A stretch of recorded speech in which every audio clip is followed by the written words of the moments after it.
Hello guys, andito na ako sa Peñiscola at ito yung kastilyon ng Peñiscola. Nandito na ako sa pinaka-tuktok guys at makikita nyo yung beach na yan. Ang haba niyan is 5 kilometers. So let's go guys. Samahan nyo ako na mag-tour dito sa Peñiscola.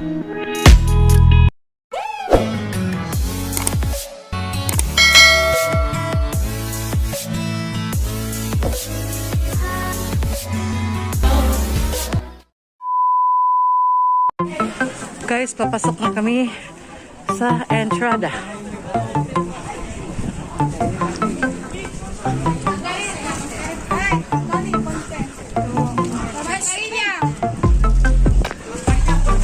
Excuse me.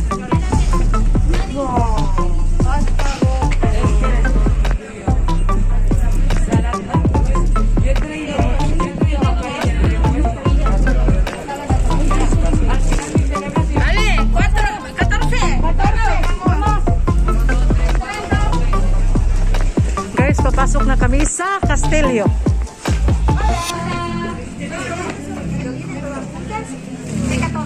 Vale, les comento, somos las fotógrafas aquí del castillo. Simplemente tomamos la foto a la entrada de la visita y luego la pueden tirar a acabar. Sin ningún compromiso de entrada. Simplemente multiplicamos nuestro trabajo. La tomamos aquí a la entrada. Ok. Gracias.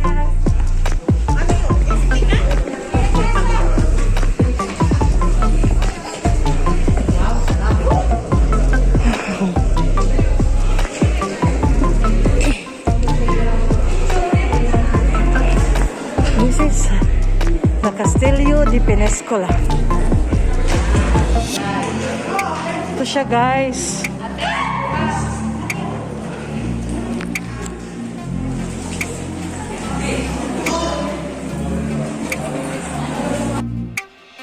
The Peñiscola Castle is located in the highest point of the city. It was built by the Knights Templar on the remains of an old Moorish citadel. It was built with walls of carved stone. Most of the roofs had barrel bolts. It is a sober and solid construction. It was the residence of Benedict XIII, who turned it into a palace and a papal library when he moved to Peñiscola in 1411. Peñiscola Castle is a castle in Peñiscola, Castellón, Valencian Community, Spain. The castle is restored and is open to the public, and it is situated in a crag overlooking the Mediterranean Sea at an altitude of 64 meters above mean sea level.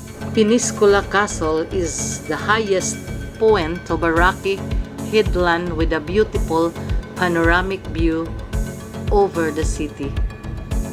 It was built by the Knights Templar on a site that was previously an old Arab citadel. The impressive Templar fortress Castillo del Papalona complements the medieval old town of Peñiscola with 700 years of history behind it. Castle Peñiscola is located north of Valencia and is one of the main attractions of the city, a fortress visited by about 225,000 visitors each year for its amazing historical and heritage value. The castle was declared Monumento Histórico Artístico Nacional in 1931. The walled fortress was built in 1294 by the Templar Knights on what was formerly an old Arab fortress. The castle shows all the peculiarities of the construction of the Templars.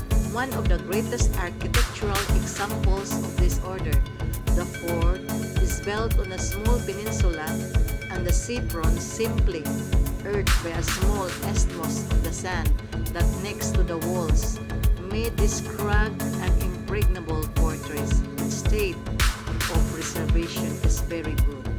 Currently has 20 rooms and 7,000 square meters that spend a couple of hours quietly in visit. Castle Peñiscola is a unique singular monument, a sober and a robust architectural work that was a crucial part of Europe history as of the Cisma de Occidente, as it was one of the three papal headquarters of the Christian world where lived Benedict XIII. Papa Luna and his successor Pope Clement the Eighth, Pope Clement VIII, from the top of the castle at about 65 meters in height. Visitors can enjoy exceptional views of Peñiscola, the two beaches and the Sierra de Erta. The tour the castle, one option is to hire a dramatized visit if you're with kids, as it will be more fun, while it much more didactic. But if you decide to do it on your own, it will also be very interesting because it is a unique and precious place that you cannot miss. If at any time you have even thought to visit Peñiscola to spend your holidays or the rest and disconnect during a weekend, surely you know of that great fortification that safeguards the Mediterranean Sea from the historic Castilian city on the coast. We are talking about this immense construction which was carried out by legendary Templar Knights in the 8th century.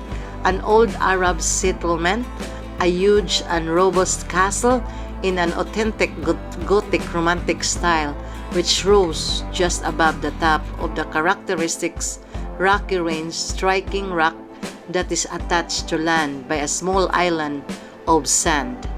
We are talking about the great castle of Peñiscola, also known as the Castillo Papaluna, whose construction began in 1294 and finished in 1307. Nowadays, guided visits to Castle of Peñiscola are customary due to constant interest of the public. A great tourist cultural attraction which has been intensified by the large collection of film sequences of which Peñiscola and the castle have been directly used, which have been accumulating for more than 100 years. Getting to the castle Peñiscola from the Hotel Papaluna is very simple. You only have to go along the promenade of the North Beach and enter the old town. The most direct way is to walk up the ramp of Felipe II, which you will find at the entrance of historical center of Peñiscola. Once you go up the ramp, you will find small staircase adorned with beautiful palm trees along the sides, which will give you the access to the Calvary Battery and the artillery park itself. There you can get your tickets to the Peñiscola Castle and the traditional hawk show. The artillery park is popular for the large gardens of Peñiscola Castle. Continue walking for a few meters and you will encounter the entrance. Yan lang guys. Easy lang pagpunta doon guys kasi ang entrance kasi doon na lahat aakyat. Pero meron din sa gilid guys na doon daw sila mag-enter. Pero para sa amin doon kami sa kabilang side kasi parang nag-start talaga ang viewing doon.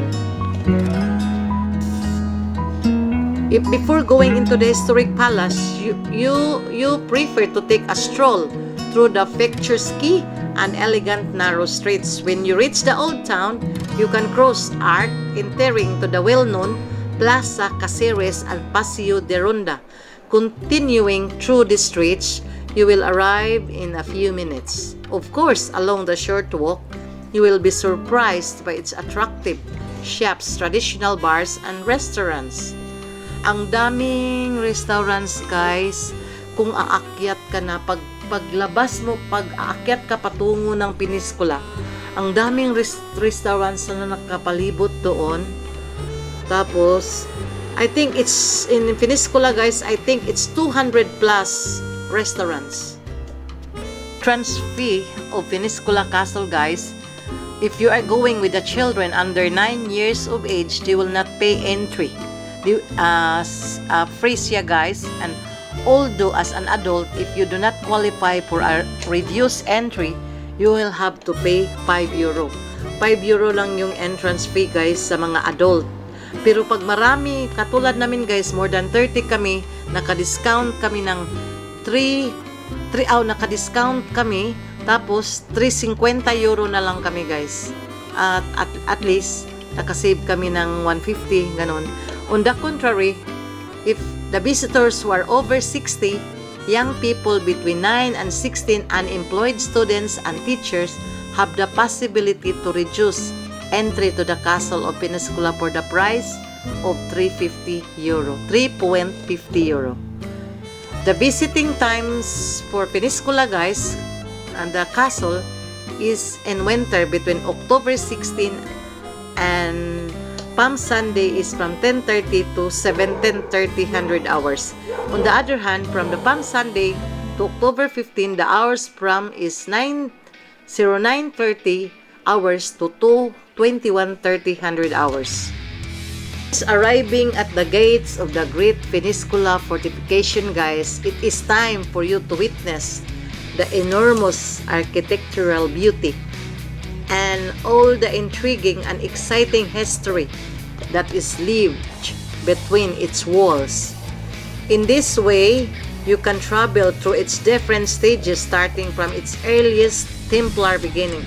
As soon as you go to, you will find the stunning entrance hall. Maganda talaga yung entrance hall nila, guys. And to welcome you, which will give you access to stables, the guardhouse on the first floor, all this will surprise you by a true reflection of the day-to-day life of the Templar knights in Spain who inhabited the building in its beginnings.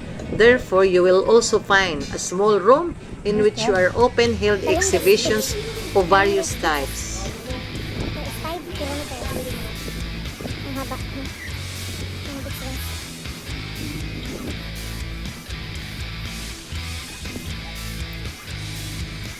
Dito sa baba, is sa baba. Nasa gitna ang castle sa baba.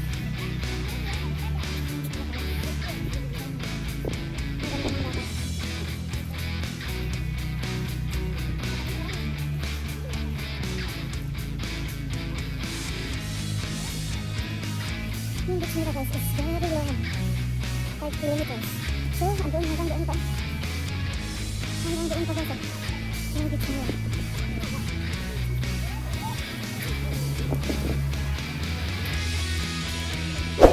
Nababa na pa. Nababa na pa, guys.